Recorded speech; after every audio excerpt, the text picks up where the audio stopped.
Hey everyone, Kunik here, back with the 1000 subscribers Q&A video that I promised to you all a little over a week ago. Now there have been a ton of questions submitted both on our Discord server as well as both YouTube videos that I posed the question to for you all to ask me anything you wanted answered on a video.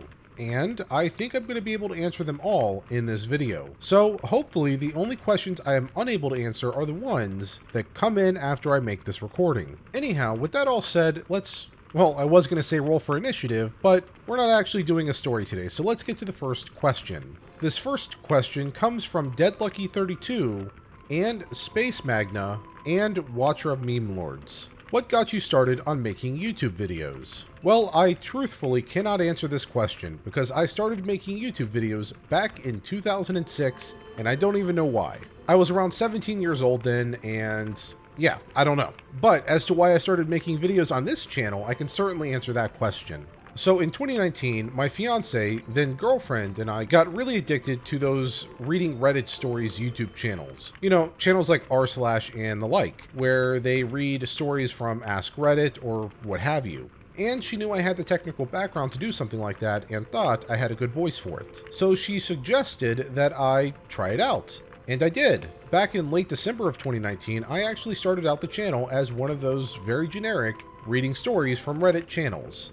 And yeah, I didn't quite enjoy doing that. For me, I enjoy reading those stories, but putting them to a video just didn't entertain me. So I sat on the idea for a little bit because I did like making the videos, just not reading those stories. And then the thought crossed my mind. I like reading a lot of RPG stories and horror stories, so why don't I try that? And that's when I found the plethora of other channels that were doing just that. So I thought it was probably a good idea to try it out. And here we are now. So that's how I got into YouTube. And just as a side note, another main reason I tried it out is because I'm actually dyslexic. So having to constantly read stories from Reddit is really actually helping me out with coping with my dyslexia, and I think is making me an overall better reader, if that makes sense. The next question comes from Isaac Dejan, which is, are you planning to evolve the channel beyond reading stories? This is a relatively tough question because I want to say yes and no. All of you are currently subscribed because I am reading stories, but I certainly want to do a little bit more than that in the future, and I'm not the only one in this space that has said something to that effect. Just look at one of the top YouTubers doing this right now, CritCrab. In his own Q&A video from a few months ago, he said just this, that he wants to go out and do other videos. The problem is that everyone currently watching his videos, as well as everyone currently watching my videos, are here for the stories. So it's a catch-22. Do we take the risk and try it out, or not? And if it doesn't work, our channel is really going to suffer the consequences because YouTube's going to see that and the algorithm is going to basically say, well, their videos just started tanking, let's stop pushing them out to new viewers. And so it could really kill the growth of our channels. However, I do have a few ideas in mind that I think could really go out well on this channel. Ideas like the sketches XP to level 3 does with his wizard and other various acts. I certainly think something like that could work on this channel, and now that I have my outfit all ready to go, I certainly could play the part. And I've also considered doing another channel to do some more experimental content. One of the things I've really considered doing, because I know most of my viewers are currently in the 18 to 25 age bracket, has been to create a finance channel. And hold up, bear with me for a moment on this.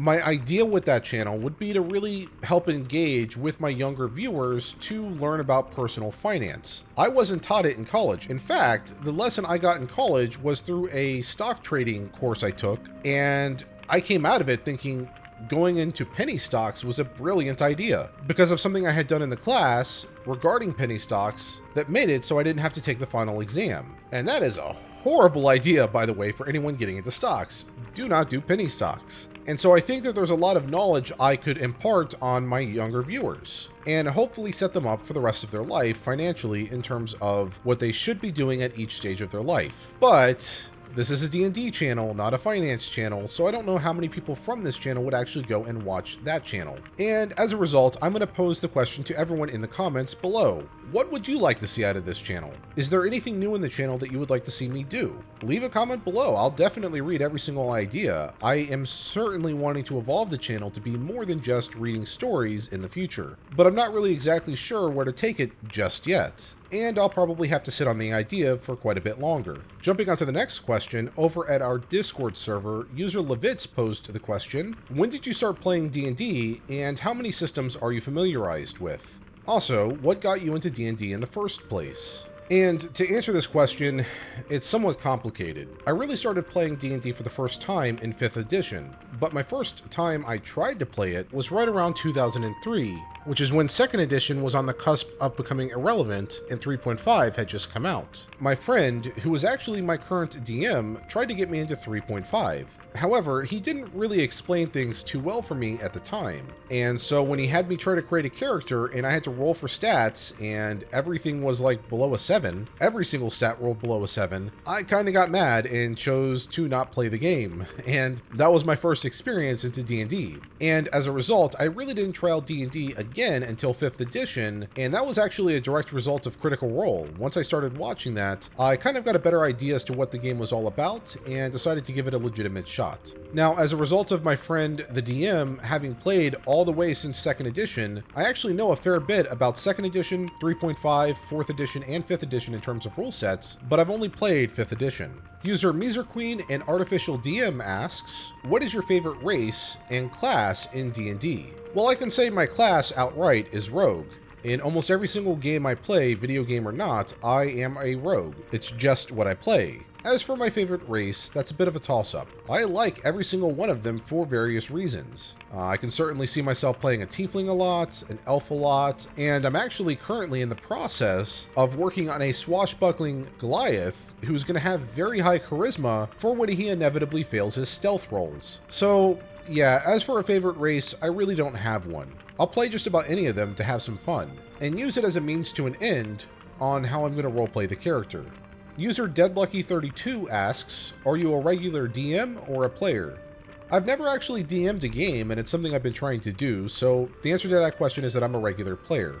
Now, there were actually quite a few questions on my avatar, so I'm going to clump those up into one category here. And the questions come from Onyx the Sacrifice Killer, the Burrito Man, Chris PPX, Cody Hawley, and Princess Sophia. Did you hire someone to make your avatar, or are you just that good?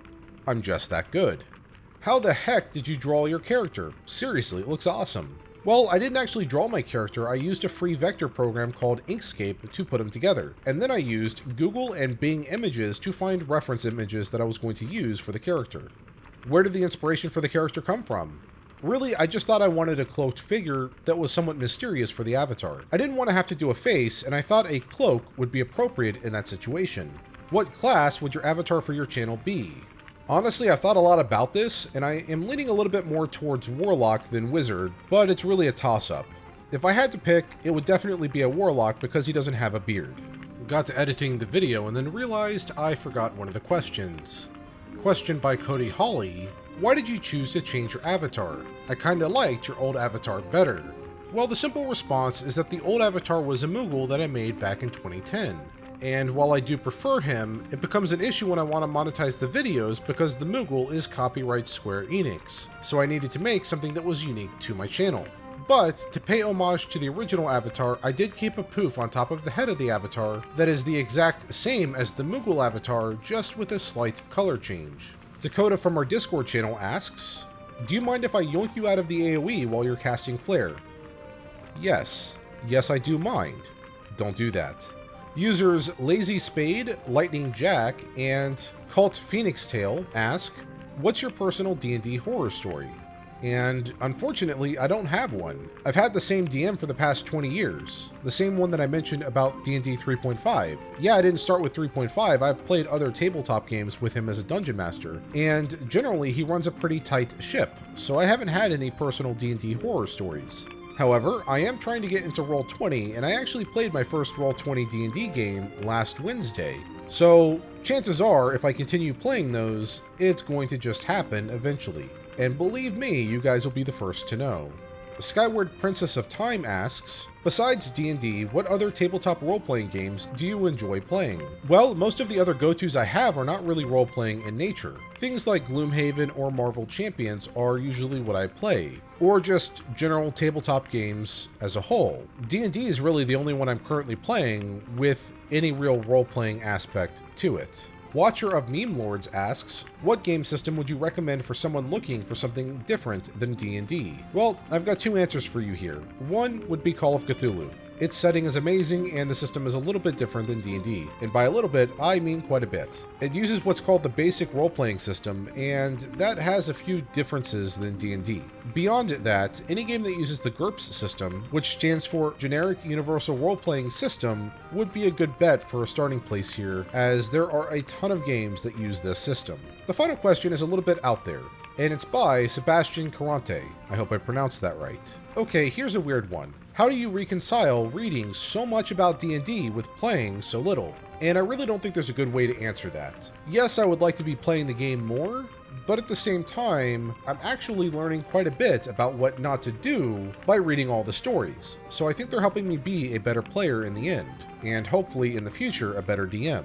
But I would certainly like to play more than I currently am. And that's exactly why I've started looking into Roll20 for my games. You know, the current plague has made it a little bit hard to play in real life. So my recommendation is to use something like r/LFG in order to find a group online to play with. And assuming you can set aside about 4 hours every week at that particular time, it should be more than doable. Anyhow, that's all for the questions I've received since I started recording this video. Again, if your question came in after I started doing the audio for this video, I'll answer it in the comments just to make sure your question gets answered. Anyhow, that's all for this video. If you like videos about RPG horror stories, be sure to hit the subscribe button and bell notification icon to be notified of my future videos. And if you want to come chat in our Discord server, the link is in the description.